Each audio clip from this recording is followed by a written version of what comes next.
Noviembre de 1989. Un inesperado acelerón de la historia provoca el desmoronamiento del ya resquebrajado bloque soviético. La multitud de berlineses que cruza el muro, que hasta entonces separaba los dos estados alemanes, simbolizaría para siempre este acontecimiento. ¿Quién podía imaginar que menos de 2 años después, los ciudadanos una vez más derribarían las estatuas de Lenin en el mismo lugar donde había nacido el comunismo? Este otro símbolo quedará indisolublemente unido a la desintegración de la Unión Soviética. Entre estas dos fechas se había producido una cadena de acontecimientos que algunos calificaron de impredecibles y otros de inevitables.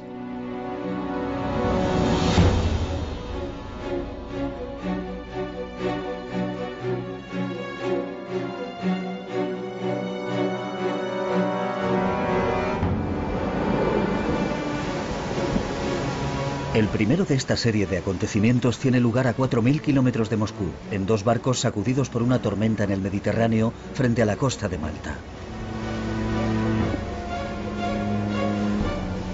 Es la primera reunión entre Mikhail Gorbachev, secretario general del Partido Comunista de la Unión Soviética, y George Bush, recién elegido presidente de los Estados Unidos.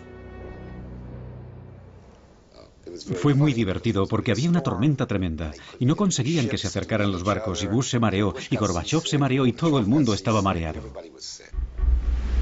Los dos hombres que intentaban encontrarse en aquel mar enardecido eran los líderes de las dos grandes superpotencias del planeta.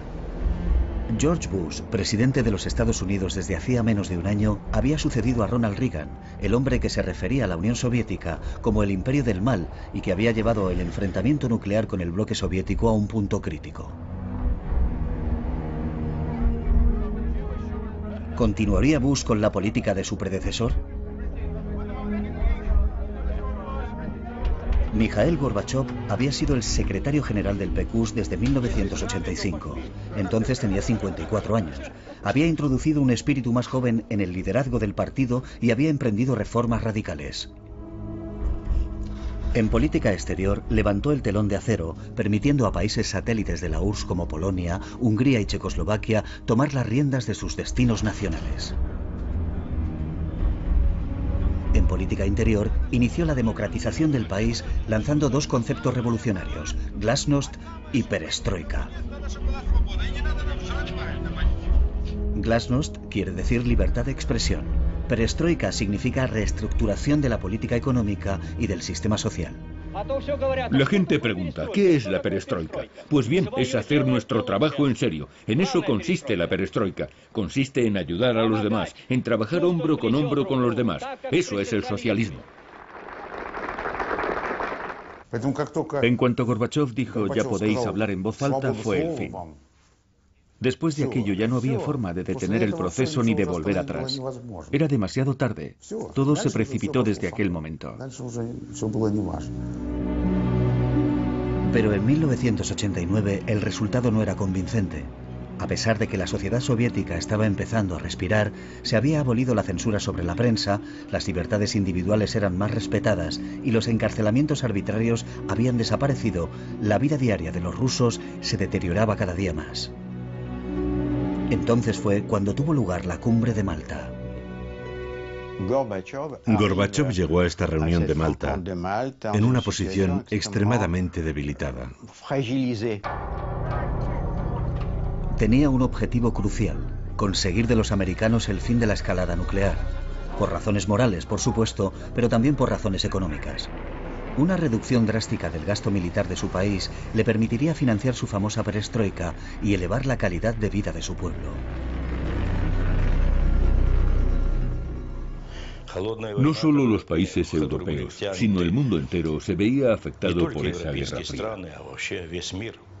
Hay que tener en cuenta que la URSS y los Estados Unidos habían gastado decenas de miles de millones de dólares en la carrera armamentística. Imagínese lo que se podría haber hecho con todo ese dinero. Durante el mes anterior a la cumbre, la administración Bush estaba totalmente dividida.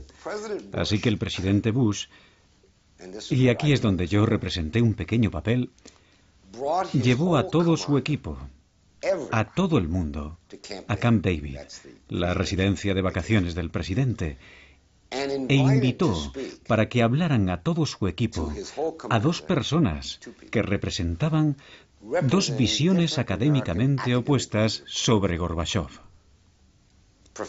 El profesor Richard Pipes, de Harvard, que no se fiaba de Gorbachov, no creía en Gorbachov, pensaba que todo eso de la perestroika era una trampa. Y Stephen Cohen, de Princeton. Yo en el 89 defendí abiertamente que Gorbachov representaba para los Estados Unidos una oportunidad histórica de terminar con la Guerra Fría. Después de hablar Pipes y de hablar yo, nos hicieron preguntas. Y entonces vi claramente que el presidente ya se había decidido, que iba a terminar la Guerra Fría con Gorbachov en Malta en aquellos barcos. Bush dijo su famosa frase: la URSS ya no es nuestro enemigo. Tenemos que dejar de vernos unos a otros como enemigos. A continuación yo dije lo mismo y nos dimos la mano. Y ese gesto y esas sencillas palabras simbolizaron el fin de la Guerra Fría. Para todos nosotros fue un gran logro. Pero inmediatamente nos vino una pregunta a la cabeza. ¿Cómo debemos actuar en este nuevo escenario? Era difícil saberlo. Fue en este nuevo contexto político cuando Mikhail Gorbachov fue a Vilnius, en Lituania, donde miles de manifestantes exigían la independencia del país. Fue acompañado de su esposa Raisa para evaluar una situación que estaba empezando a ser peligrosa, ya que Lituania era parte integrante de la Unión Soviética. Junto con los otros dos estados bálticos, Letonia y Estonia, Lituania había sido anexionada a la Unión Soviética en 1940. Cuando Mikhail Sergeyevich Gorbachov vino aquí, yo le acompañé a todas partes. A las calles, a las plazas, a reuniones con los intelectuales. Y él siempre hacía la misma pregunta: ¿realmente queréis separaros de la Unión Soviética? Y siempre recibió el mismo rotundo sí. ¿Qué otra respuesta podían darle más que un sí? Era evidente. De vuelta en Moscú, Mikhail Gorbachov transmitió una conclusión diferente del viaje a sus colegas de partido. Cuando Gorbachov volvió de Vilnius, se dirigió al Politburó con entusiasmo. Dijo: todo va bien. Quieren seguir con los rusos y continuar en la Unión Soviética. No hay ningún problema. Sin embargo, 2 meses después, Lituania declaró su independencia unilateralmente. Por primera vez en la historia de la URSS, una de sus repúblicas se independizaba. Era un acontecimiento de gran importancia porque probablemente tendría un efecto contagioso.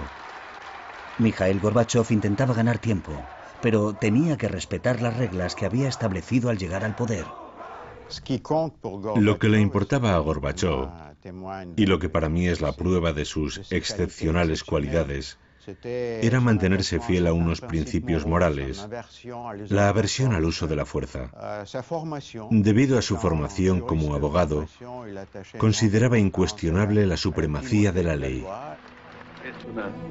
Juro solemnemente servir a los pueblos de nuestra nación, actuar en el estricto cumplimiento de la Constitución. A fin de continuar con sus reformas legalmente, Gorbachov se hizo elegir presidente de la URSS por el Congreso de los Diputados del Pueblo. En la misma línea, abolió el monopolio político del Partido Comunista e introdujo un sistema multipartidista en la Unión Soviética. Todo se debía reformar radicalmente.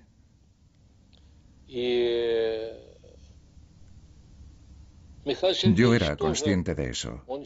Mikhail Sergeyevich Gorbachov pensaba lo mismo, pero él estaba más a favor de hacer mejoras y modificaciones. A menudo me decía: cuidado, Alexander, este partido es un monstruo. Podemos perder el control sobre él en cualquier momento. El sistema estaba llegando al límite, estaba obsoleto. Esto se hacía evidente en el hecho de que mantenía una política autoritaria. El Partido Comunista y el aparato administrativo ejercían un control absoluto. Como ha podido ver, todos los pasos innovadores que di fueron contrarrestados por la nomenclatura. Siempre ocurría lo mismo. En lugar de poner en práctica los cambios e implementar la perestroika, el Partido Comunista no hacía más que obstaculizar el proceso. Había gente que pensaba que solo se podría desmantelar el sistema comunista rompiendo la Unión Soviética. Yo eso no lo entendía y no podía aceptarlo. Yo estaba totalmente convencido de que era mejor construir una unión al estilo de la Unión Europea. Por eso preparé un programa económico para implementarlo en 500 días. Tuve que intervenir sobre este asunto durante los debates parlamentarios para criticar duramente a Yablinsky y al mismo Gorbachov.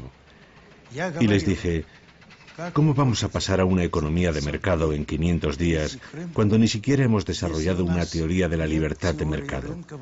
¿Cómo se puede resolver este problema en 500 días? Es una locura.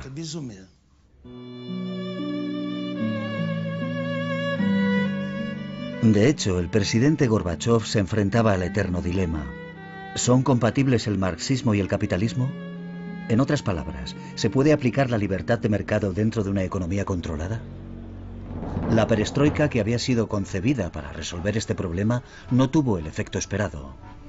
Abrir la puerta a la competencia comercial fue un fracaso porque se mantenían los precios fijos y los nuevos productores independientes no estaban interesados en vender con pérdidas. El resultado fue una caída de la producción, estantes vacíos en las tiendas y una escasez general de todo tipo de productos. No hay nada en los mercados ni en las tiendas. Nos pasamos el tiempo de aquí para allá buscando algo que comer. No hay comida de ningún tipo. ¿Cuándo va a acabar con esta situación? Esa no es la clase de pregunta que tiene que hacerle a Mikhail Sergeyevich. Gorbachov ya estaba hablando de la necesidad de liberalizar los precios de productos indispensables 2 meses después de ser elegido. Pero cuando más se acercaba el momento de tomar una decisión, de asumir sus responsabilidades, más se alejaba la pluma del papel. Mikhail Gorbachov aplazaba las decisiones y finalmente renunció a su programa, pero ya era demasiado tarde. El dólar, que circulaba de forma encubierta, se había convertido en la moneda de referencia. El rublo se hundió, la inflación se estaba disparando, aparecieron mendigos en las calles de Moscú, algo nunca visto hasta entonces. Los salarios y las pensiones se dejaron de pagar regularmente. En retrospectiva, 20 años después, Mikhail Gorbachov valora muy negativamente este programa fallido para precipitar el cambio económico. En realidad fue un gran error. Era imposible pasar de un sistema económico a otro en 500 días. Fracasamos. Fue un absoluto fracaso.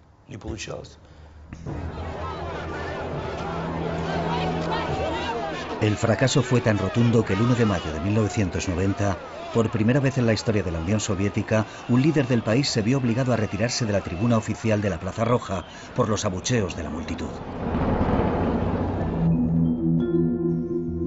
Fue entonces cuando un hombre que había permanecido arrinconado durante varios años saltó a primera línea, Boris Yeltsin. Era un alto funcionario, un importante aparachic provincial apreciado por su eficacia y su franqueza, y había sido primer secretario del partido en Moscú antes de ser apartado por Gorbachov por criticar la lentitud con que se estaba poniendo en práctica la perestroika. Tengo que reconocer que el nombramiento de Yeltsin fue un error colectivo del partido. Lo discutimos a fondo. ¿Debíamos aceptarlo entre nosotros o no? Me dijeron, Mikhail Sergeyevich, podemos confiar en él. Debería formar parte de nuestro equipo. No dudará, tomará decisiones. Así que lo aceptamos. ¿Y en qué acabó todo? Bueno, eso ya lo sabe.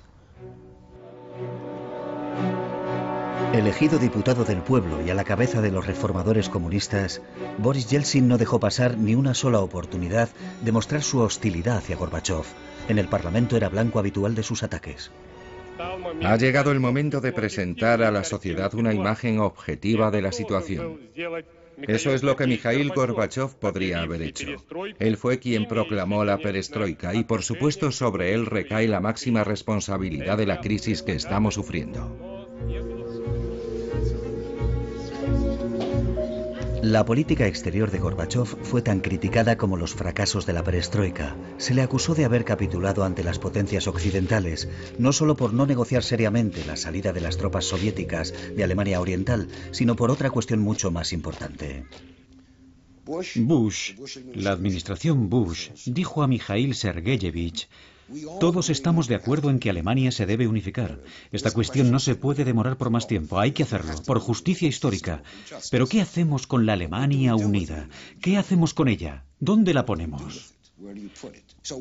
Una solución era integrar a Alemania en la OTAN para poder controlarla, pero a Gorbachov no le gustaba la idea. Era una capitulación excesiva, una concesión demasiado grande. Entonces le ofrecieron a Gorbachov, o él lo pidió, no recuerdo bien, que si Alemania entraba en la OTAN no avanzaría más hacia el este. En otras palabras, la OTAN se acabaría en Alemania, no pasaría de allí. Se le hizo esa promesa a Gorbachov, pero él cometió un error. Confió en los americanos. De hecho, era evidente que los polacos, los húngaros y los checos harían lo que fuera necesario para entrar en la OTAN, extendiendo así los límites de la organización hasta las mismas fronteras de la URSS. Cada vez más debilitado, sin embargo, Gorbachov obtuvo una gran victoria al ser reelegido sin dificultad secretario general en el 28º Congreso del Partido Comunista. Los conservadores habían quedado en minoría, pero de repente, en un gesto espectacular, Boris Yeltsin abandona el Congreso dando un portazo. Nadie más que yo le vio en ese estado. Estaba lívido, profundamente alterado. Él que había mamado del pecho de la madre comunista, que había entregado su vida entera al comunismo, tenía que renunciar a todo aquello.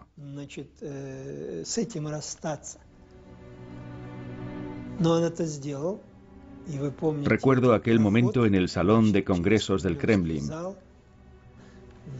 Se le vio de espaldas, alejándose por el pasillo de aquel centro de poder, donde hasta hacía poco había sido implacable, todopoderoso, y ahora no era nada.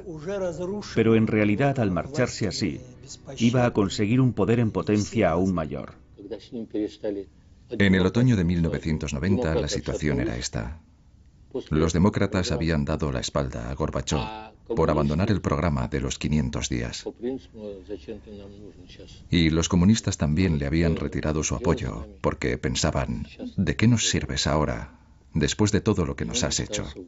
Así que estaba en la cuerda floja. En este vacío, el presidente Gorbachov se ve obligado a elegir. Dado que no es posible llegar a un acuerdo con Yeltsin por razones tanto políticas como personales, se vuelve hacia los comunistas, aunque estos le culpan de haber acabado con el monopolio de su partido. Ese otoño forma con ellos un equipo de hombres fuertes. Nombra a Boris Pugo ministro del Interior, a Dmitry Yasov ministro de Defensa y a Vladimir Kryuchov director del KGB. Pero además hace nuevas concesiones a la línea dura, nombrando a Gennady Yanayev vicepresidente y a Valentín Pavlov primer ministro. Este cambio de dirección fue tan radical que su más fiel compañero de armas, Eduard Shevardnadze, presentó la dimisión. Esto es la llegada de la dictadura y lo declaro con toda solemnidad. Nadie sabe lo que será esta dictadura, ni quién será el dictador, ni cuáles serán sus prácticas. Pero tengo que decir esto. Presento mi renuncia. Y lo hago como un gesto de protesta contra esta dictadura. Gracias.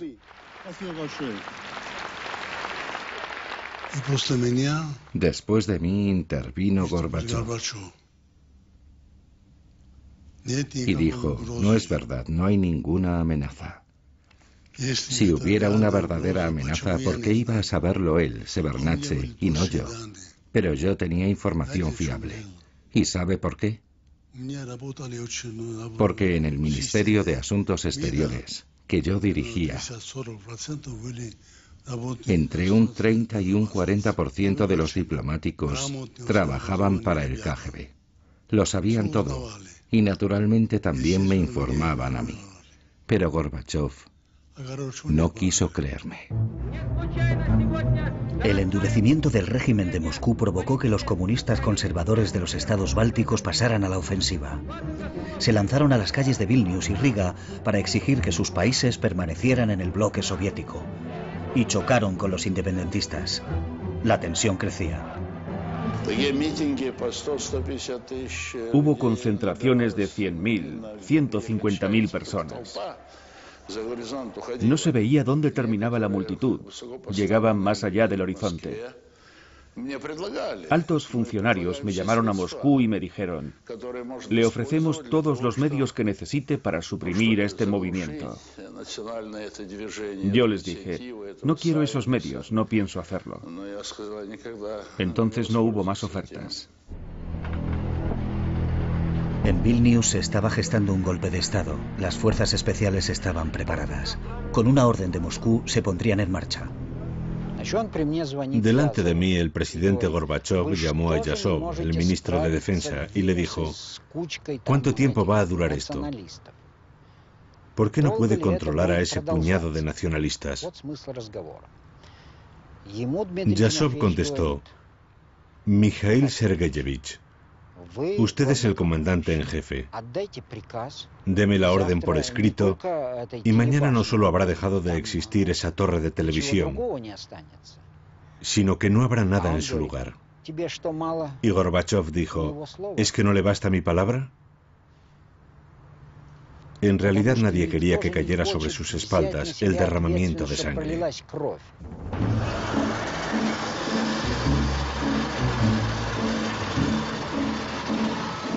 Las consecuencias de la indecisión respecto a los más altos niveles del Estado no tardaron en producirse. Las fuerzas de élite alfa tomaron los edificios públicos de Vilnius y atacaron a los nacionalistas que se habían atrincherado en el edificio de la televisión. Hubo 14 muertos y 700 heridos. Hechos similares se produjeron en Riga, donde hubo 4 víctimas mortales.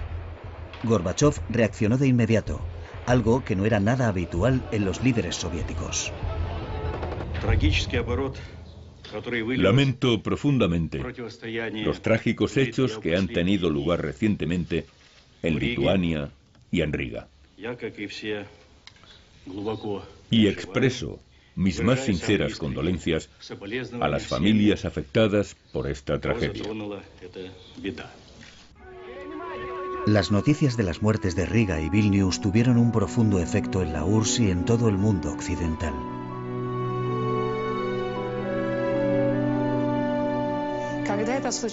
Después de estos hechos, Occidente y sobre todo los Estados Unidos estaban preocupados. Temían que se desestabilizaran no solo los nuevos países independientes del Este, sino la Unión Soviética misma. Recuerdo los comentarios de George Bush, de Margaret Thatcher y de François Mitterrand. Todos temían que estos acontecimientos obstaculizaran la perestroika de Gorbachov. Realmente apreciaban a Gorbachov, siempre y cuando hiciera realidad sus esperanzas de democratización de la Unión Soviética.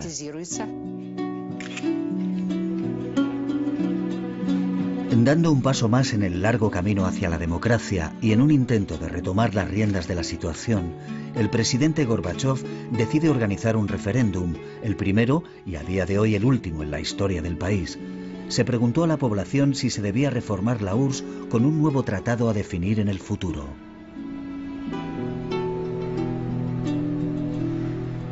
El resultado fue un 76% de síes.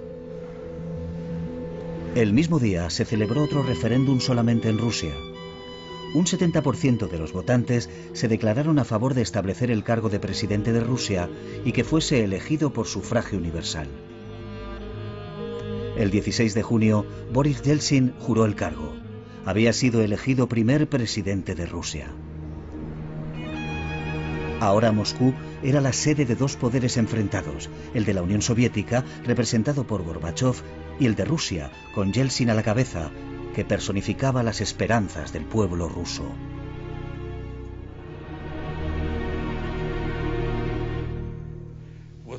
Si había contradicciones entre Gorbachov y Yeltsin, no eran muy profundas. Lo que les impulsaba a los dos era la lucha por el poder, la lucha por el puesto del número uno. De eso se trataba en realidad, y eso era sobre todo lo que los enfrentaba. Tengo que decir que esos dos hombres amaban tanto el poder que si Yeltsin se hubiera convertido en secretario general del partido, este habría salido fortalecido. Esa es la paradoja. En este pulso, Gorbachov cargaba con el lastre de sus resultados económicos. Si quería sacar al país del agujero económico que se le acusaba de haber causado, no tenía más opción que volverse hacia Occidente. Necesitaba conseguir ayuda financiera a gran escala y se hizo invitar a Londres a la cumbre del G7, los países más industrializados del mundo. Se dijeron palabras amables, y entonces él hizo una petición sorprendente. Dijo, he hecho todo lo que me pidieron. Me dijeron que invitara expertos y lo hice. Me enviaron expertos americanos. Me pidieron que liberalizara los precios y lo hice. Me pidieron que liberalizara los mercados y lo hice. Pero ahora estoy con el agua al cuello, y si no me ayudan va a ser un desastre. Pero lo más sorprendente fue la reacción de Mayor, el inglés, que presidía la reunión. Le felicitó y le despidió, y a continuación nos reunió para hablar del asunto. Para mi sorpresa, Mayor dijo, sí, es verdad, hay que ayudar a Gorbachov, pero el futuro es incierto y no podemos atarnos las manos. Tenemos que guardar algo de munición para sus sucesores. Fue sorprendente, quizá por la forma de expresarlo, ya que era reconocer abiertamente la idea de que Gorbachov iba a caer.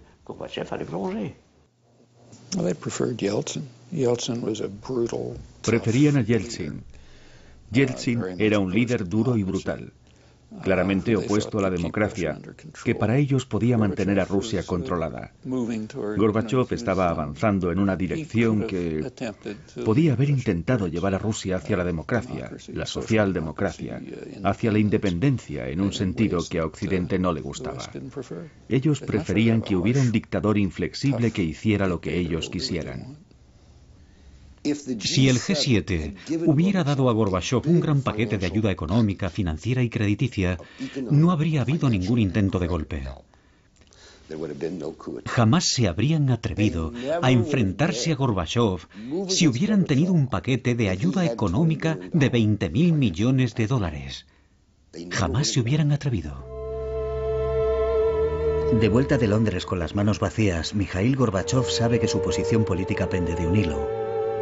Se acercan las vacaciones de verano y circulan rumores de un golpe de Estado. Rumores fundados. Era evidente que se estaba gestando un golpe. Hacía tiempo que un pequeño grupo de hombres, todos cercanos al presidente Gorbachov o miembros de su gobierno, lo estaba preparando. Empezó en diciembre del 90. No nos reuníamos todos. Nos veíamos en pequeños comités. El país se iba encaminando al desastre y había que tomar medidas extraordinarias para detener aquel proceso. Estábamos respaldados por la Constitución de la Unión Soviética y el referéndum de marzo, en el que el pueblo había dado un rotundo no a la destrucción de la Unión Soviética. Los golpistas se oponían rotundamente al nuevo tratado que había preparado Gorbachov y que convertiría a la Unión Soviética en una federación de estados soberanos que disfrutarían de un alto grado de independencia. El proyecto de tratado para crear la nueva Unión estaba listo. Se publicó a finales de julio. Los principales problemas estaban casi resueltos. Incluso se había fijado la fecha en la que se iba a firmar. Sería el 20 de agosto. Los primeros en hacerlo serían Rusia y Bielorrusia. Los golpistas pensaron, este es el momento de actuar, y así fue como ocurrió.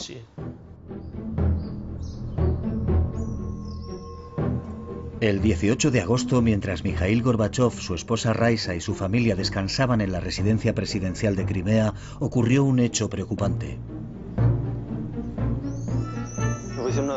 El Ministerio de Defensa cortó la electricidad y el teléfono de la residencia presidencial. Los militares me dijeron que habían recibido la orden. Así fue como ocurrió.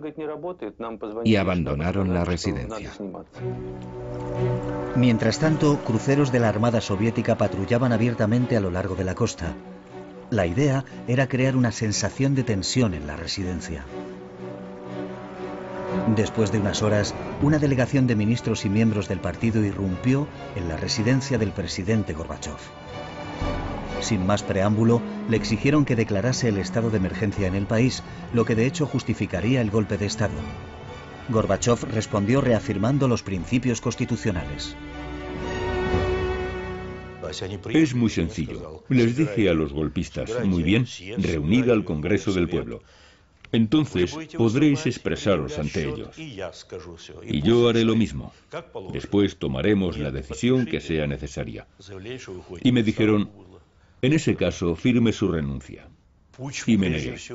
Me resistí a ceder ante los golpistas y a darles mi apoyo. Ellos querían que los apoyara. Así fue como sucedió realmente.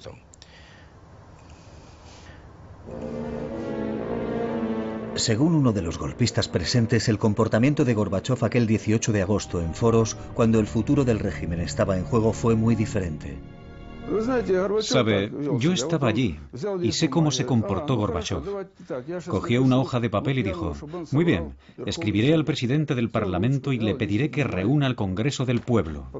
Cogió la pluma, una hoja de papel y empezó a titubear y entonces dijo, pensándolo bien, ¿por qué voy a escribirle yo?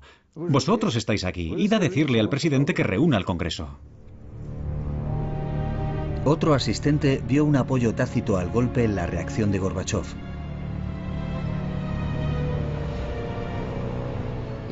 De hecho, nos dio la impresión de que el presidente no podía decirnos abiertamente, adelante, continuad con el golpe, detener a Yeltsin, cogedlo por los pies y tiradlo donde queráis. No, en ningún momento dijo nada parecido, pero los presidentes nunca utilizan ese lenguaje. Los golpistas entran en Moscú sin la autorización oficial del presidente Gorbachov y deciden precipitar el curso de los acontecimientos. Declaración de los líderes soviéticos. Debido a la incapacidad por razones de salud de Mikhail Gorbachov para cumplir sus funciones como presidente de la URSS, en función de la sección 7 del artículo 127 de la Constitución, se declara el estado de emergencia. 500 tanques entran en Moscú. Es Yasov, el ministro de Defensa, quien da la orden. Se sitúan en posiciones estratégicas, frente a los ministerios, la radio, la televisión, y rodean el Parlamento de Rusia, la Casa Blanca. Los golpistas del Kremlin imponen la censura, prohíben las manifestaciones y se establece el toque de queda. También se ponen en contacto con Boris Yeltsin, que rechaza la oferta de unirse a ellos. En la dacha de Boris Yeltsin preparamos una declaración para el pueblo. La redactamos de forma que expresara con toda precisión y claridad que el presidente elegido legítimamente, Gorbachov, había sido desplazado del poder y que los golpistas eran criminales de Estado.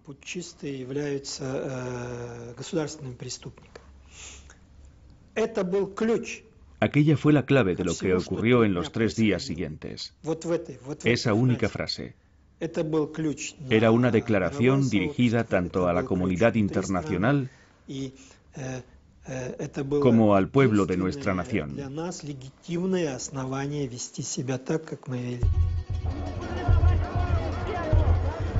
Mientras un número cada vez mayor de moscovitas se dirigía hacia la Casa Blanca, que estaba rodeada por los tanques, Boris Yeltsin decide acudir allí para hablar con las dotaciones de los tanques, la mayoría de ellos soldados de reemplazo.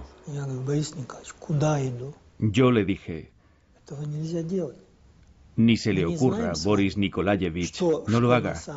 No sabemos qué piensan hacer. No sabemos quién puede estar emboscado en un tejado o en un balcón. No puede hacerlo. Él se volvió y dijo, dame el texto de la declaración. Yo seguí intentando convencerle para que cambiara de idea.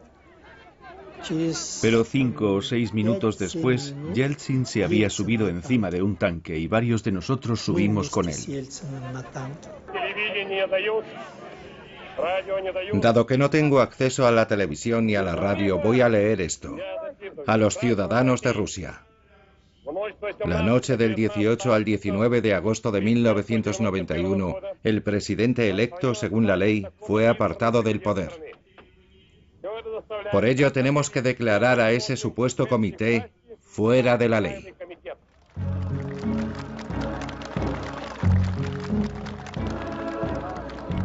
La declaración de Boris Yeltsin tuvo un efecto inmediato en los manifestantes que habían acudido allí en busca de un líder. Los jóvenes soldados que pilotaban los tanques no sabían cómo reaccionar. Todo empezó a ir mal para nosotros cuando Yeltsin y su gente, los Popov, los Sobchak, etc., todos esos traidores nacionalistas, no hay otra palabra para definirlos, llevaron a casi 100.000 personas ante la Casa Blanca. Aquello hundió el barco sin remedio. A las 5 de la tarde los golpistas aparecieron en público por primera vez. Gennady Yanayev ofreció una rueda de prensa, acompañado por 5 hombres, ministros y dignatarios del partido, todos ellos nombrados por Gorbachov. Deseo anunciar que el Comité Administrativo del Estado de Emergencia en la Unión de Repúblicas Socialistas Soviéticas es plenamente consciente de la gravedad de la crisis que atenaza nuestro país. Debido a la incapacidad de Mikhail Gorbachov por razones de salud para desempeñar sus funciones como presidente de la Unión de Repúblicas Socialistas Soviéticas, yo asumiré temporalmente las funciones de presidente. En Crimea, Mikhail Gorbachov y su séquito, que habían seguido el desarrollo de los acontecimientos en la televisión del encargado de la residencia, comprenden cuáles son las intenciones de los golpistas. Raisa estaba conmocionada después de ver la rueda de prensa. Se veía cómo le temblaban las manos a Yanayev. Gorbachov dijo entonces que ahora los golpistas intentarían adaptar la realidad a sus mentiras acerca de su estado de salud, que iban a intentar envenenarle. Desde aquel momento se negó a comer nada que viniera de la cocina de la residencia. Privado del contacto con el mundo exterior, Mikhail Gorbachov, que temía por su vida, grabó una declaración con una videocámara. Hemos recuperado este excepcional documento de unos archivos.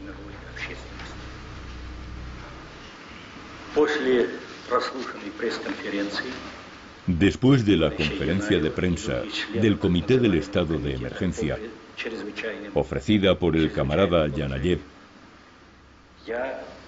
he comprendido que se ha desinformado al pueblo ruso y a los países extranjeros.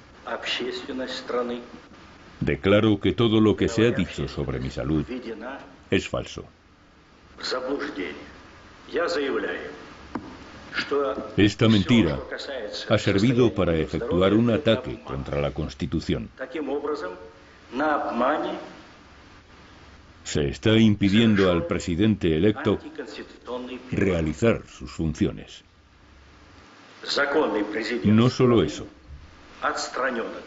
La residencia de Crimea, donde estoy pasando mis vacaciones, está rodeada por soldados. Estoy detenido.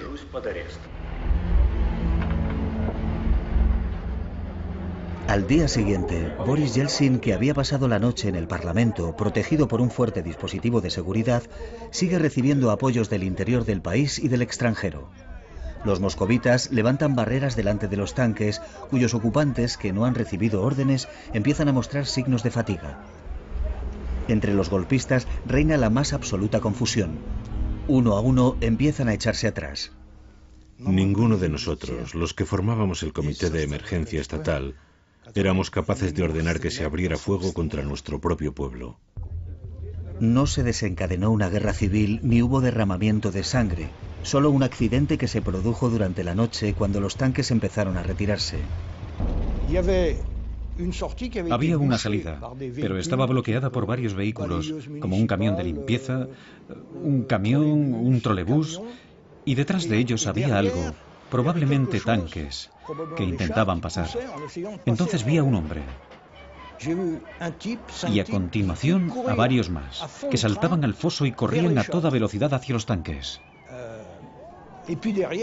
Y detrás de ellos 100, 150, 200 personas. Cuando llegaron al tanque, desataron la lona que llevaba en la parte de atrás y la tiraron por encima del tanque. Los soldados del tanque se dieron cuenta de que algo pasaba. No tenían visibilidad y empezaron a dar marcha atrás. Al retroceder aplastaron a 2 jóvenes. Entonces la gente empezó a gritar.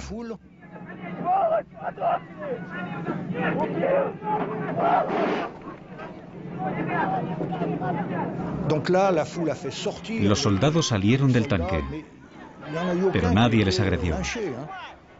Al contrario, la gente les decía: hermanos, ¿qué ibais a hacer? ¿Qué ibais a hacer? Por primera vez en la Unión Soviética, la gente actuó según su propio criterio, siguiendo su conciencia, en lugar de obedecer órdenes colectivas.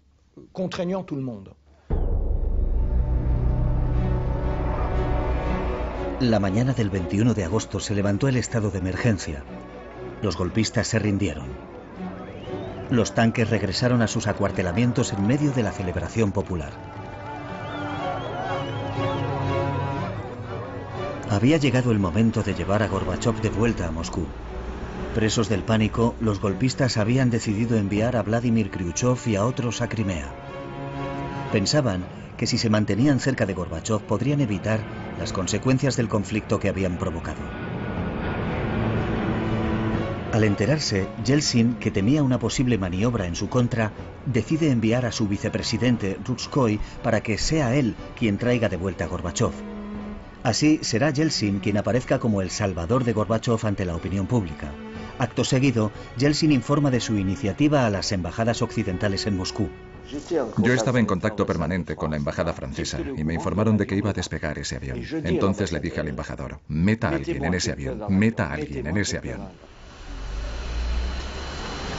Ese alguien fue un diplomático francés que hablaba ruso con fluidez.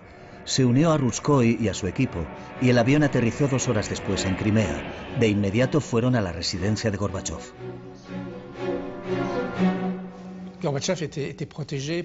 Gorbachov estaba protegido por una pequeña unidad que nos llevó junto a él, su esposa Raisa y su equipo. Pero los golpistas ya estaban por todas partes.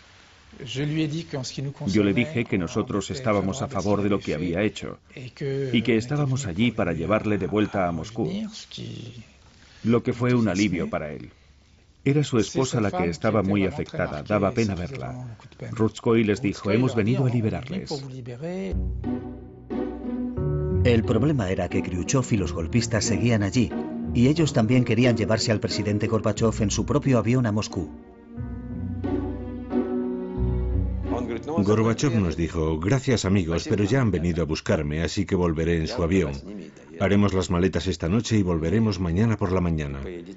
Pero nosotros, el equipo de Yeltsin, le dijimos: ni hablar, se viene con nosotros ahora mismo. A pesar de sentirse tentado de regresar con los golpistas, Gorbachov accedió a subir al avión que había enviado Yeltsin, aunque era consciente de lo que iba a ocurrir. Gorbachov estaba hundido.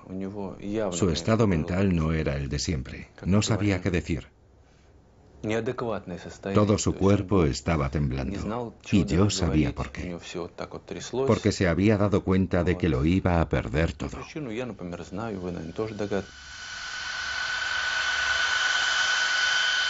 Una nutrida delegación de partidarios de Yeltsin, el auténtico triunfador del golpe, recibió al presidente Gorbachov en el aeropuerto de Moscú. Él mantuvo la compostura.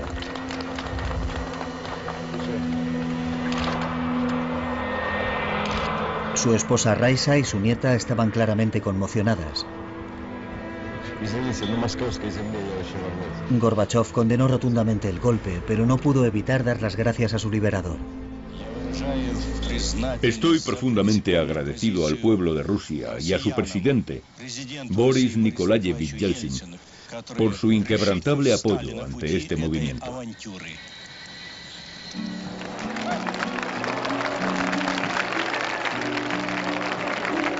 Ahora, Mikhail Gorbachov está a merced de Boris Yeltsin, que se presenta a sí mismo como el salvador de la perestroika y de la democracia. Y ante el Congreso de los Diputados del Pueblo no tarda en darle a su rival el golpe de gracia. Muestra el texto de un decreto que suspende las actividades del Partido Comunista, argumentando que no se ha podido determinar el papel exacto que ha jugado el equipo de Gorbachov en el golpe. Uno de los diputados llega aún más lejos. Dado el papel que el Partido Comunista ha protagonizado en el golpe, ¿está de acuerdo en que debería ser disuelto y considerarlo como una organización criminal?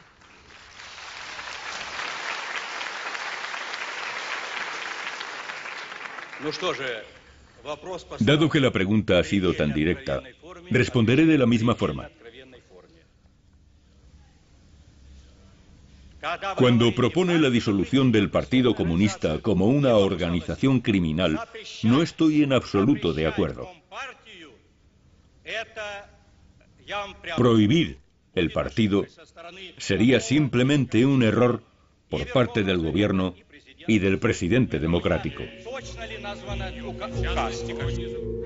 Llegado a este punto, tiene lugar una escena asombrosa. Boris Yeltsin se acerca al estrado.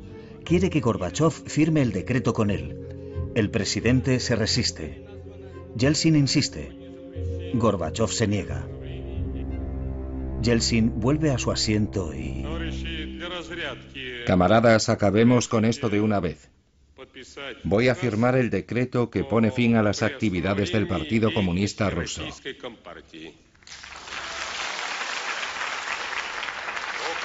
El decreto está firmado.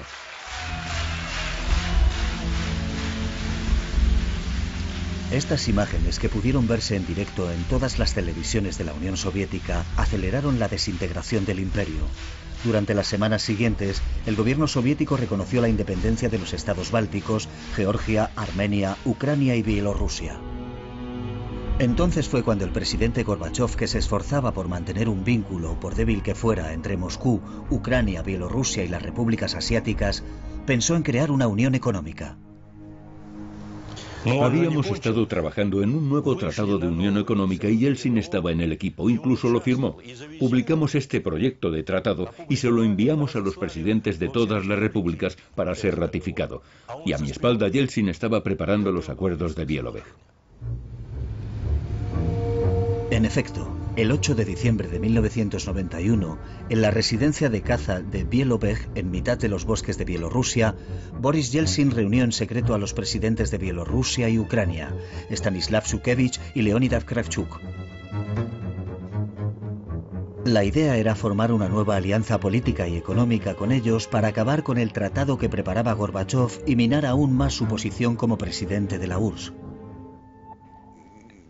Sin Yeltsin y sin el papel que jugaron Bielorrusia y Ucrania, no se habría producido la desintegración de la URSS, así de sencillo. Se habría producido una recreación del antiguo régimen, manteniendo los mismos viejos principios que todos conocemos. Mikhail Gorbachov lo había perdido todo, y apuró su amargo cáliz hasta el final. El 21 de diciembre en Alma-Ata, en Kazajistán, 11 repúblicas se unieron a la Comunidad de Estados Independientes, la nueva unión económica creada por Yeltsin. Al hacerlo, firmaron la sentencia de muerte de la URSS, que se había convertido en un cascarón vacío. Gorbachov desapareció. Nos hemos pasado media vida preocupándonos por el futuro de la Unión Soviética. Ya es suficiente. Cuando has nacido conejo, jamás te vas a convertir en lobo o en león. ¿Comprendes? Sea cual sea la mentalidad y el intelecto de ese conejo, seguirá siendo un conejo. Puede que un lobo o un león no sean tan inteligentes, pero en una fracción de segundo te pueden arrancar el cuello de una dentellada. Eso da una idea de la relación entre Yeltsin y Gorbachov. Es cierto.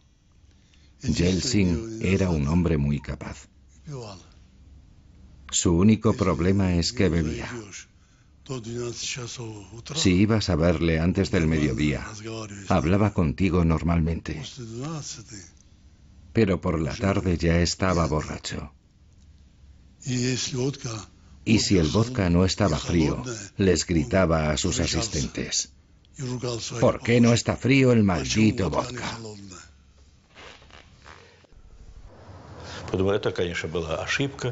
Yeltsin era un hombre inteligente y valiente. Incluso tenía buenas ideas. Pero era un aventurero. En el Kremlin, Gorbachov ya solo presidía las oficinas cada vez más vacías que el aventurero Yeltsin estaba ansioso por ocupar.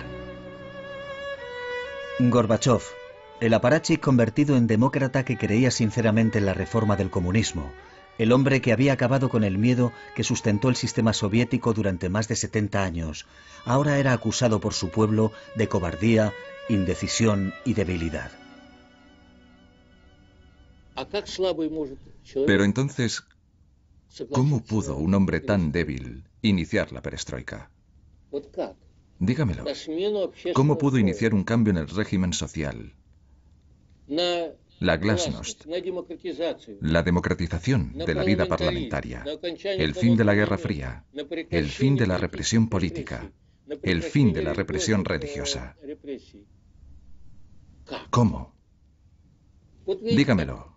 ¿Se da cuenta de la maraña de contradicciones en la que estábamos sumidos entonces? El 25 de diciembre de 1991 a las 7 de la tarde, abandonado por todos, Gorbachov leyó su carta de renuncia.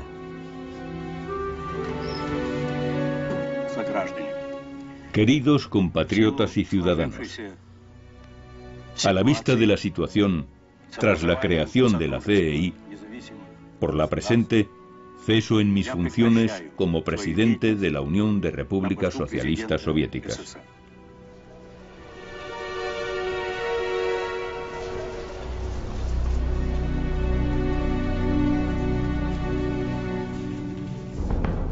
La firma de Mikhail Gorbachov al pie de su carta de renuncia aún no se había secado cuando, no muy lejos, en el Kremlin, se arriaba la bandera de la URSS. Había ondeado durante 74 años sobre el mayor imperio del siglo XX. Fue sustituida por la bandera tricolor de Rusia. Una nueva era comenzaba con promesas de democracia, desarme global y respeto por los derechos humanos. El tiempo ha pasado y ya sabemos qué ha sido de esas promesas.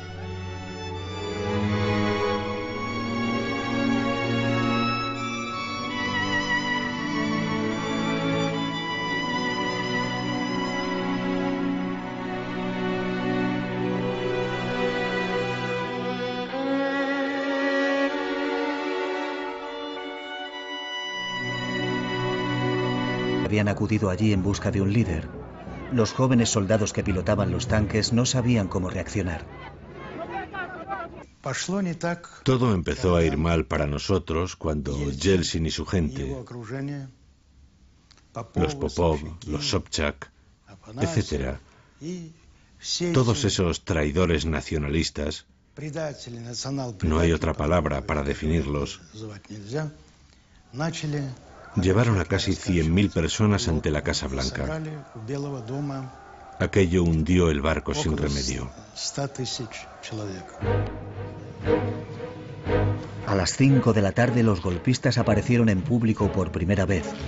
Gennady Yanayev ofreció una rueda de prensa, acompañado por 5 hombres, ministros y dignatarios del partido, todos ellos nombrados por Gorbachov. Deseo anunciar que el Comité Administrativo del Estado de Emergencia en la Unión de Repúblicas Socialistas Soviéticas es plenamente consciente de la gravedad de la crisis que atenaza nuestro país. Debido a la incapacidad de Mikhail Gorbachov por razones de salud para desempeñar sus funciones como presidente de la Unión de Repúblicas Socialistas Soviéticas, yo asumiré temporalmente las funciones de presidente. En Crimea, Mikhail Gorbachov y su séquito, que habían seguido el desarrollo de los acontecimientos en la televisión del encargado de la residencia, comprenden cuáles son las intenciones de los golpistas. Raisa estaba conmocionada después de ver la rueda de prensa. Se veía cómo le temblaban las manos a Yanayev. Gorbachov dijo entonces que ahora los golpistas intentarían adaptar la realidad a sus mentiras acerca de su estado de salud, que iban a intentar envenenarle. Desde aquel momento se negó a comer nada que viniera de la cocina de la residencia. Privado del contacto con el mundo exterior, Mikhail Gorbachov, que temía por su vida, grabó una declaración con una videocámara. Hemos recuperado este excepcional documento de unos archivos.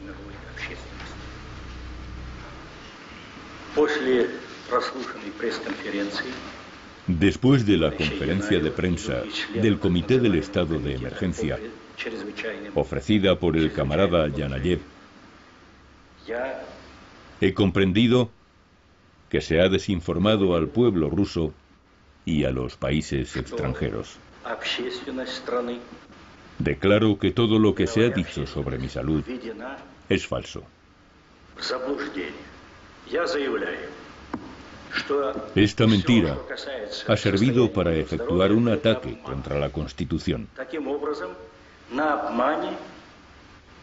Se está impidiendo al presidente electo de partido. Cuando Gorbachov volvió de Vilnius, se dirigió al Politburó con entusiasmo. Dijo: todo va bien. Quieren seguir con los rusos y continuar en la Unión Soviética. No hay ningún problema. Sin embargo, 2 meses después, Lituania declaró su independencia unilateralmente. Por primera vez en la historia de la URSS, una de sus repúblicas se independizaba. Era un acontecimiento de gran importancia porque probablemente tendría un efecto contagioso. Mikhail Gorbachov intentaba ganar tiempo, pero tenía que respetar las reglas que había establecido al llegar al poder. Lo que le importaba a Gorbachov, y lo que para mí es la prueba de sus excepcionales cualidades, era mantenerse fiel a unos principios morales, la aversión al uso de la fuerza. Debido a su formación como abogado, consideraba incuestionable la supremacía de la ley. Juro solemnemente servir a los pueblos de nuestra nación, actuar en el estricto cumplimiento de la Constitución. A fin de continuar con sus reformas legalmente, Gorbachov se hizo elegir presidente de la URSS por el Congreso de los Diputados del Pueblo. En la misma línea, abolió el monopolio político del Partido Comunista e introdujo un sistema multipartidista en la Unión Soviética. Todo se debía reformar radicalmente.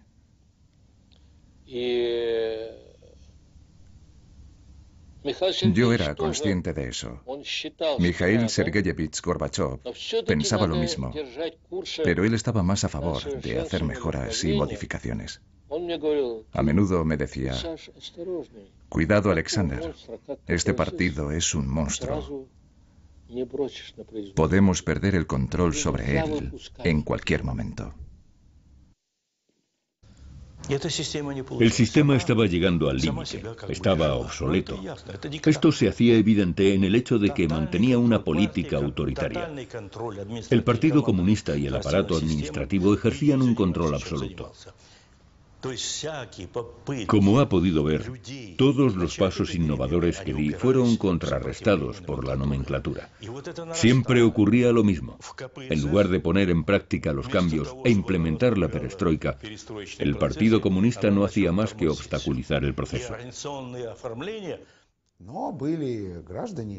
Había gente que pensaba que solo se podría desmantelar el sistema comunista rompiendo la Unión Soviética. Yo eso no lo entendía y no podía aceptarlo. Después de mí intervino Gorbachov y dijo: no es verdad, no hay ninguna amenaza. Si hubiera una verdadera amenaza, ¿por qué iba a saberlo él, Shevardnadze, y no yo? Pero yo tenía información fiable. ¿Y sabe por qué? Porque en el Ministerio de Asuntos Exteriores, que yo dirigía, Entre un 30 y un 40% de los diplomáticos trabajaban para el KGB. Lo sabían todo y naturalmente también me informaban a mí. Pero Gorbachov no quiso creerme. El endurecimiento del régimen de Moscú provocó que los comunistas conservadores de los estados bálticos pasaran a la ofensiva. Se lanzaron a las calles de Vilnius y Riga para exigir que sus países permanecieran en el bloque soviético. Y chocaron con los independentistas. La tensión crecía. Hubo concentraciones de 100.000, 150.000 personas. No se veía dónde terminaba la multitud. Llegaban más allá del horizonte. Altos funcionarios me llamaron a Moscú y me dijeron: le ofrecemos todos los medios que necesite para suprimir este movimiento. Yo les dije: no quiero esos medios, no pienso hacerlo. Entonces no hubo más ofertas. En Vilnius se estaba gestando un golpe de Estado. Las fuerzas especiales estaban preparadas. Con una orden de Moscú se pondrían en marcha. Delante de mí, el presidente Gorbachov llamó a Yasov, el ministro de Defensa, y le dijo: ¿cuánto tiempo va a durar esto? ¿Por qué no puede controlar a ese puñado de nacionalistas?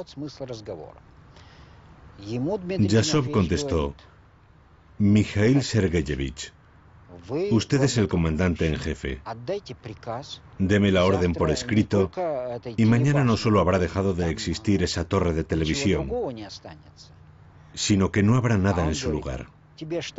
Y Gorbachov dijo: ¿es que no le basta mi palabra?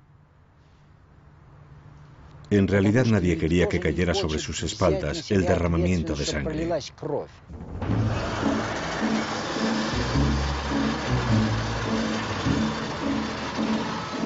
Las consecuencias de la indecisión respecto a los más altos niveles del Estado no tardaron en producirse. Las fuerzas de élite alfa tomaron los edificios públicos de Vilnius y atacaron a los nacionalistas que se habían atrincherado en el edificio de la televisión. Hubo 14 muertos y 700 heridos. Hechos similares se produjeron en Riga, donde hubo 4 víctimas mortales. Cogedlo por los pies y tiradlo donde queráis. No, en ningún momento dijo nada parecido, pero los presidentes nunca utilizan ese lenguaje. Los golpistas entran en Moscú sin la autorización oficial del presidente Gorbachov y deciden precipitar el curso de los acontecimientos. Declaración de los líderes soviéticos. Debido a la incapacidad por razones de salud de Mikhail Gorbachov para cumplir sus funciones como presidente de la URSS, en función de la sección 7 del artículo 127 de la Constitución, se declara el estado de emergencia. 500 tanques entran en Moscú. Es Yasov, el ministro de Defensa, quien da la orden. Se sitúan en posiciones estratégicas, frente a los ministerios, la radio, la televisión, y rodean el Parlamento de Rusia, la Casa Blanca. Los golpistas del Kremlin imponen la censura, prohíben las manifestaciones y se establece el toque de queda. También se ponen en contacto con Boris Yeltsin, que rechaza la oferta de unirse a ellos. En la dacha de Boris Yeltsin preparamos una declaración para el pueblo. La redactamos de forma que expresara con toda precisión y claridad que el presidente elegido legítimamente, Gorbachov, había sido desplazado del poder y que los golpistas eran criminales de Estado.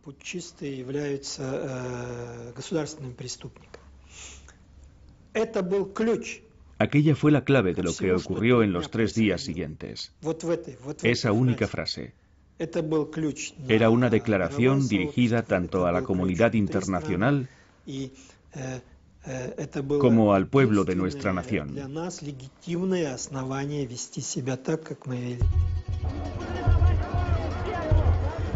Mientras un número cada vez mayor de moscovitas se dirigía hacia la Casa Blanca, que estaba rodeada por los tanques, Boris Yeltsin decide acudir allí para hablar con las dotaciones de los tanques, la mayoría de ellos soldados de reemplazo.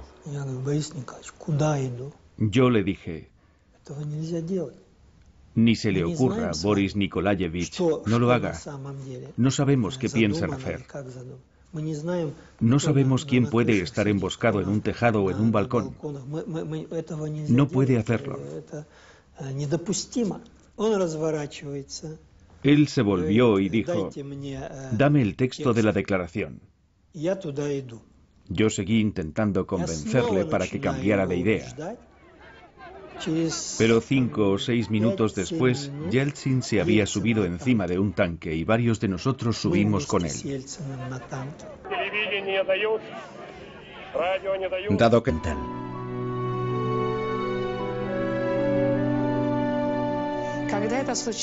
Después de estos hechos, Occidente y sobre todo los Estados Unidos estaban preocupados. Temían que se desestabilizaran no solo los nuevos países independientes del Este, sino la Unión Soviética misma. Recuerdo los comentarios de George Bush, de Margaret Thatcher y de François Mitterrand. Todos temían que estos acontecimientos obstaculizaran la perestroika de Gorbachov. Realmente apreciaban a Gorbachov, siempre y cuando hiciera realidad sus esperanzas de democratización de la Unión Soviética.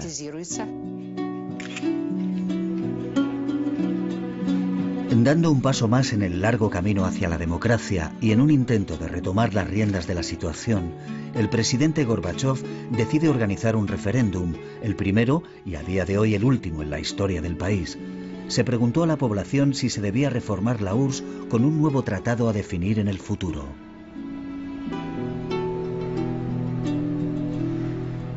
El resultado fue un 76% de síes. El mismo día se celebró otro referéndum solamente en Rusia. Un 70% de los votantes se declararon a favor de establecer el cargo de presidente de Rusia y que fuese elegido por sufragio universal. El 16 de junio, Boris Yeltsin juró el cargo. Había sido elegido primer presidente de Rusia. Ahora Moscú era la sede de dos poderes enfrentados, el de la Unión Soviética, representado por Gorbachov, y el de Rusia, con Yeltsin a la cabeza, que personificaba las esperanzas del pueblo ruso.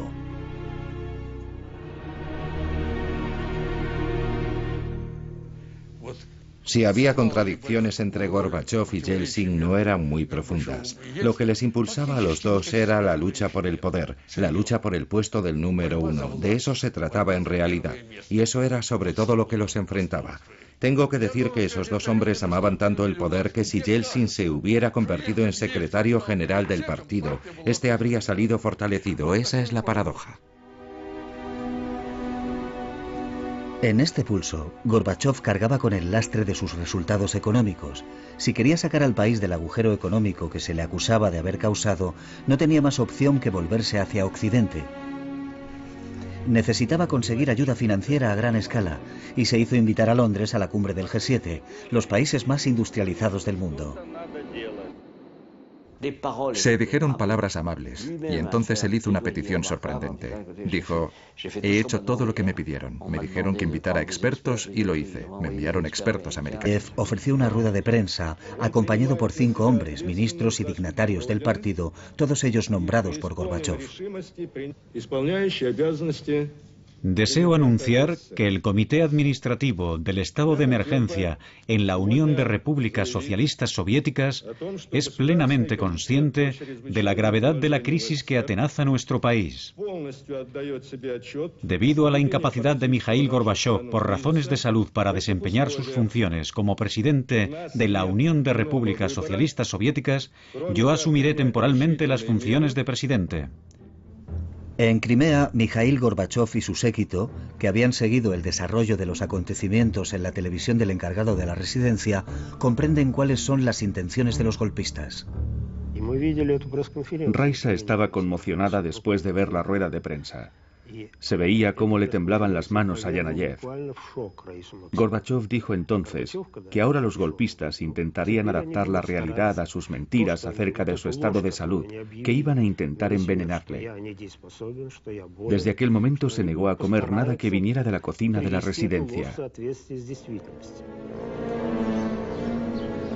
Privado del contacto con el mundo exterior, Mikhail Gorbachov, que temía por su vida, grabó una declaración con una videocámara. Hemos recuperado este excepcional documento de unos archivos.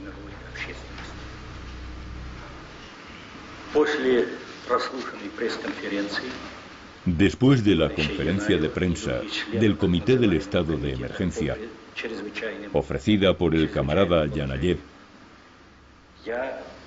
he comprendido que se ha desinformado al pueblo ruso y a los países extranjeros. Declaro que todo lo que se ha dicho sobre mi salud es falso. Esta mentira ha servido para efectuar un ataque contra la Constitución. Se está impidiendo al presidente electo realizar sus funciones. No solo eso. La residencia de Crimea, donde estoy pasando mis vacaciones, está rodeada por soldados. Estoy detenido.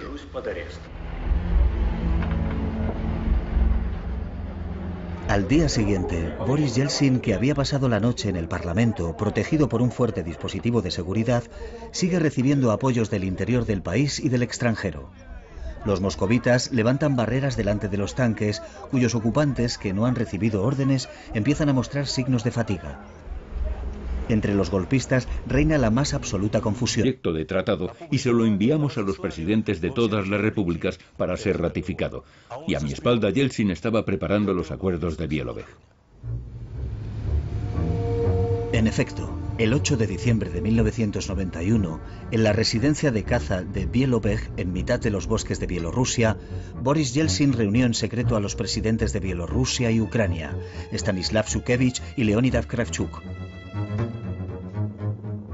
La idea era formar una nueva alianza política y económica con ellos para acabar con el tratado que preparaba Gorbachov y minar aún más su posición como presidente de la URSS. Sin Yeltsin y sin el papel que jugaron Bielorrusia y Ucrania, no se habría producido la desintegración de la URSS, así de sencillo. Se habría producido una recreación del antiguo régimen, manteniendo los mismos viejos principios que todos conocemos. Mikhail Gorbachov lo había perdido todo y apuró su amargo cáliz hasta el final. El 21 de diciembre en Alma-Ata, en Kazajistán, 11 repúblicas se unieron a la Comunidad de Estados Independientes, la nueva unión económica creada por Yeltsin. Al hacerlo, firmaron la sentencia de muerte de la URSS, que se había convertido en un cascarón vacío. Gorbachov desapareció.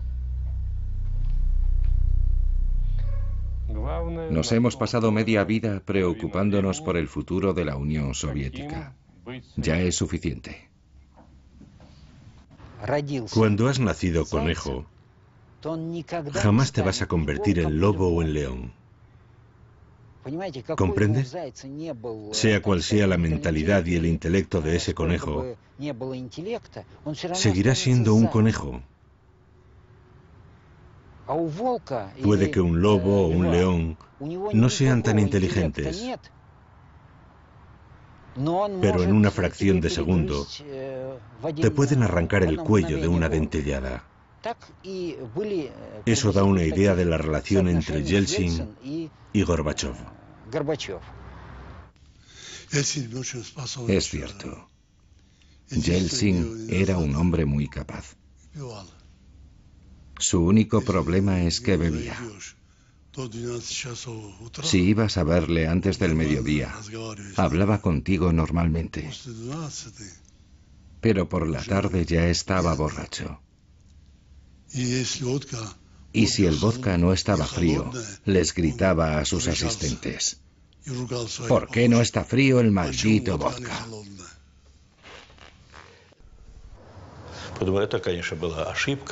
Yeltsin era un hombre inteligente y valiente. Incluso tenía buenas ideas. Pero era una vez. Yo le acompañé a todas partes. A las calles, a las plazas, a reuniones con los intelectuales. Y él siempre hacía la misma pregunta: ¿realmente queréis separaros de la Unión Soviética? Y siempre recibió el mismo rotundo sí. ¿Qué otra respuesta podían darle más que un sí? Era evidente. De vuelta en Moscú, Mikhail Gorbachov transmitió una conclusión diferente del viaje a sus colegas de partido. Cuando Gorbachov volvió de Vilnius, se dirigió al Politburó con entusiasmo. Dijo: todo va bien. Quieren seguir con los rusos y continuar en la Unión Soviética. No hay ningún problema.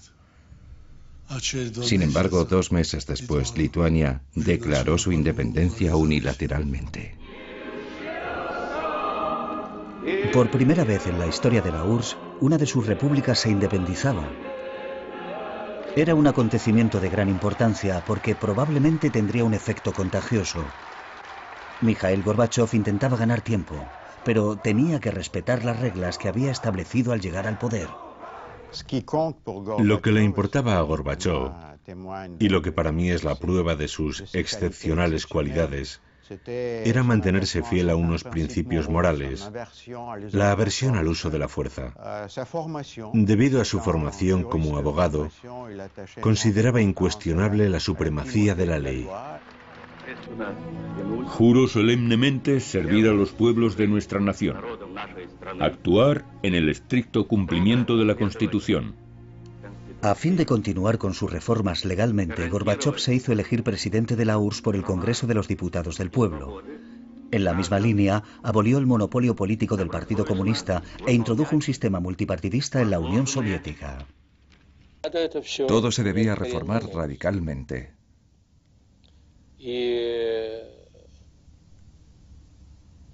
Yo era consciente de eso. Mikhail Sergeyevich Gorbachov pensaba lo mismo, pero él estaba más a favor de hacer mejoras y modificaciones. A menudo me decía: cuidado, Alexander, este partido es un monstruo. Podemos perder el control sobre él en cualquier momento. El sistema estaba llegando al límite, estaba obsoleto. Esto se hacía evidente en el hecho de que mantenía una política autoritaria. El Partido Comunista y el aparato administrativo ejercían un control absoluto. Como ha podido ver, todos los pasos innovadores que di fueron contrarrestados por la aún mayor. En el otoño de 1990 la situación era esta. Los demócratas habían dado la espalda a Gorbachov por abandonar el programa de los 500 días. Y los comunistas también le habían retirado su apoyo porque pensaban: ¿de qué nos sirves ahora, después de todo lo que nos has hecho? Así que estaba en la cuerda floja. En este vacío, el presidente Gorbachov se ve obligado a elegir. Dado que no es posible llegar a un acuerdo con Yeltsin por razones tanto políticas como personales, se vuelve hacia los comunistas, aunque estos le culpan de haber acabado con el monopolio de su partido. Ese otoño forma con ellos un equipo de hombres fuertes. Nombra a Boris Pugo ministro del Interior, a Dmitry Yasov ministro de Defensa y a Vladimir Kryuchov director del KGB. Pero además hace nuevas concesiones a la línea dura, nombrando a Gennady Yanayev vicepresidente y a Valentín Pavlov primer ministro. Este cambio de dirección fue tan radical que su más fiel compañero de armas, Eduard Shevardnadze, presentó la dimisión. Esto es la llegada de la dictadura y lo declaro con toda solemnidad. Nadie sabe lo que será esta dictadura, ni quién será el dictador, ni cuáles serán sus prácticas. Pero tengo que decir esto: presento mi renuncia. Y lo hago como un gesto de protesta contra esta dictadura. Gracias.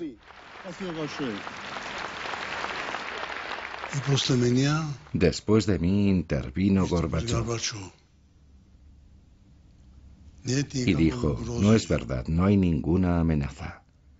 Si hubiera una verdadera amenaza, ¿por qué iba a saberlo él, Shevardnadze, y no yo? Pero yo tenía información fiable. ¿Y sabe por qué? Porque en el Ministerio de Asuntos Exteriores, que yo dirigía, entre un 30 y un 40% de los diplomáticos trabajaban para el KGB. Lo sabían todo, y naturalmente también me informaban a mí.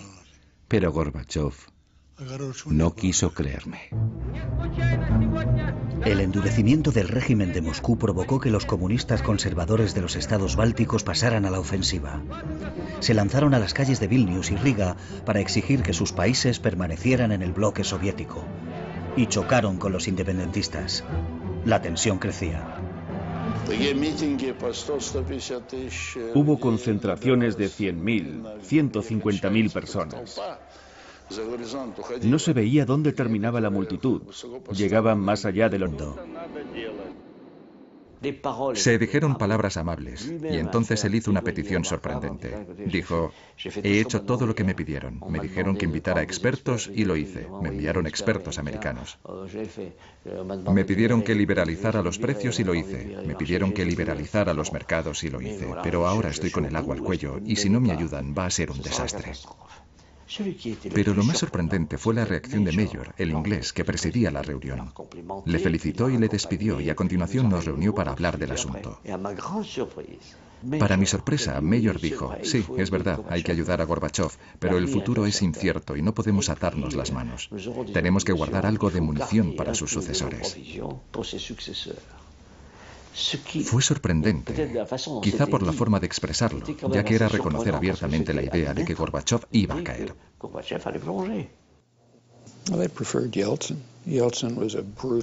Preferían a Yeltsin. Yeltsin era un líder duro y brutal, claramente opuesto a la democracia, que para ellos podía mantener a Rusia controlada. Gorbachov estaba avanzando en una dirección que podía haber intentado llevar a Rusia hacia la democracia, la socialdemocracia, hacia la independencia en un sentido que a Occidente no le gustaba. Ellos preferían que hubiera un dictador inflexible que hiciera lo que ellos quisieran. Si el G7 hubiera dado a Gorbachov un gran paquete de ayuda económica, financiera y crediticia, no habría habido ningún intento de golpe. Jamás se habrían atrevido a enfrentarse a Gorbachov si hubieran tenido un paquete de ayuda económica de 20.000 millones de dólares. Jamás se hubieran atrevido. De vuelta de Londres con las manos vacías, Mikhail Gorbachov sabe que su posición política pende de un hilo. Se acercan las vacaciones de verano y circulan rumores de un golpe de Estado. Rumores fundados. Era evidente que se estaba gestando un golpe. Hacía tiempo que un pequeño grupo de hombres, todos cercanos al presidente Gorbachov o miembros de su gobierno, lo estaba preparando. Empezó en diciembre del 90. No nos reuníamos todos. Nos veíamos en pequeños comités. El país se iba encaminando al desastre y había que tomar medidas extraordinarias para detener aquel proceso. Estábamos respaldados por la Constitución de la Unión Soviética y el referéndum de marzo, en el que el pueblo había dado un rotundo no a la destrucción de la Unión Soviética. Los golpistas se oponían rotundamente al nuevo tratado que había preparado Gorbachov y que convertiría a la Unión Soviética en una federación de estados soberanos. Gorbachov ya estaba hablando de la necesidad de liberalizar los precios de productos indispensables 2 meses después de ser elegido. Pero cuando más se acercaba el momento de tomar una decisión, de asumir sus responsabilidades, más se alejaba la pluma del papel. Mikhail Gorbachov aplazaba las decisiones y finalmente renunció a su programa, pero ya era demasiado tarde. El dólar, que circulaba de forma encubierta, se había convertido en la moneda de referencia. El rublo se hundió, la inflación se estaba disparando, aparecieron mendigos en las calles de Moscú, algo nunca visto hasta entonces. Los salarios y las pensiones se dejaron de pagar regularmente. En retrospectiva, 20 años después, Mikhail Gorbachov valora muy negativamente este programa fallido para precipitar el cambio económico. En realidad fue un gran error. Era imposible pasar de un sistema económico a otro en 500 días. Fracasamos. Fue un absoluto fracaso.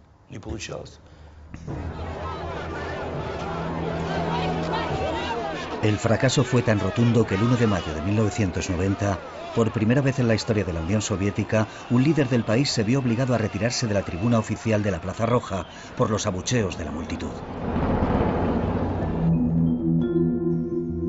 Fue entonces cuando un hombre que había permanecido arrinconado durante varios años saltó a primera línea, Boris Yeltsin. Era un alto funcionario, un importante apparatchik provincial apreciado por su eficacia y su franqueza, y había sido primer secretario del partido en Moscú antes de ser apartado por Gorbachov por criticar la lentitud con que se estaba poniendo en práctica la perestroika.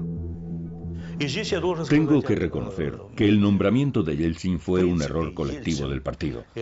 Lo discutimos a fondo. ¿Debíamos aceptarlo entre nosotros o no? Me dijeron, Mikhail Sergeyevich, podemos confiar en él. Debería formar parte de nuestro equipo. No dudará, tomará decisiones. Así que lo aceptamos. ¿Y en qué acabó todo? Bueno, eso ya lo sabe. Elegido diputado del pueblo y a la cabeza de los reformadores comunistas, Boris Yeltsin no dejó pasar ni una sola oportunidad de mostrar su hostilidad hacia Gorbachov. En el Parlamento era blanco habitual de sus ataques. Ha llegado el momento de presentar a la sociedad una imagen objetiva de la situación. Eso es lo que Mikhail Gorbachov podría haber hecho.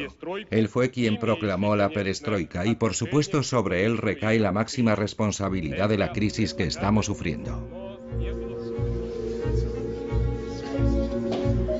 La política exterior de Gorbachov fue tan criticada como los fracasos de la perestroika. Se le acusó de haber capitulado ante las potencias occidentales, no solo por sino el mundo entero se veía afectado por esa guerra fría.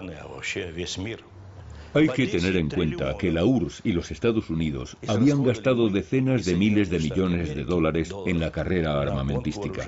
Imagínese lo que se podría haber hecho con todo ese dinero. Durante el mes anterior a la cumbre, la administración Bush estaba totalmente dividida. Así que el presidente Bush, y aquí es donde yo representé un pequeño papel, llevó a todo su equipo, a todo el mundo, a Camp David, la residencia de vacaciones del presidente, e invitó para que hablaran a todo su equipo a dos personas que representaban dos visiones académicamente opuestas sobre Gorbachov. El profesor Richard Pipes, de Harvard, que no se fiaba de Gorbachov, no creía en Gorbachov, pensaba que todo eso de la perestroika era una trampa. Y Stephen Cohen, de Princeton. Yo en el 89 defendí abiertamente que Gorbachov representaba para los Estados Unidos una oportunidad histórica de terminar con la Guerra Fría. Después de hablar Pipes y de hablar yo, nos hicieron preguntas, y entonces vi claramente que el presidente ya se había decidido, que iba a terminar la Guerra Fría con Gorbachov en Malta en aquellos barcos.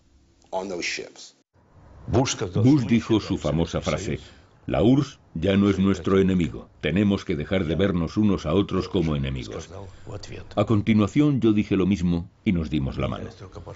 Y ese gesto y esas sencillas palabras simbolizaron el fin de la Guerra Fría. Para todos nosotros fue un gran logro. Pero inmediatamente nos vino una pregunta a la cabeza. ¿Cómo debemos actuar en este nuevo escenario? Era difícil saberlo. Fue en este nuevo contexto político cuando Mikhail Gorbachov fue a Vilnius, en Lituania, donde miles de manifestantes exigían la independencia del país. Fue acompañado de su esposa Raisa para evaluar una situación que estaba empezando a ser peligrosa, ya que Lituania era parte integrante de la Unión Soviética. Junto con los otros dos estados bálticos, Letonia y Estonia, Lituania había sido anexionada a la Unión Soviética en 1940. Cuando Mikhail Sergeyevich Gorbachov vino aquí, yo le acompañé a todas partes. A las calles, a las plazas, a reuniones con los intelectuales. Y él siempre hacía la misma pregunta. ¿Realmente queréis separaros de la Unión Soviética? Y siempre recibió el mismo rotundo sí. ¿Qué otra respuesta podían darle más que un sí? Era evidente.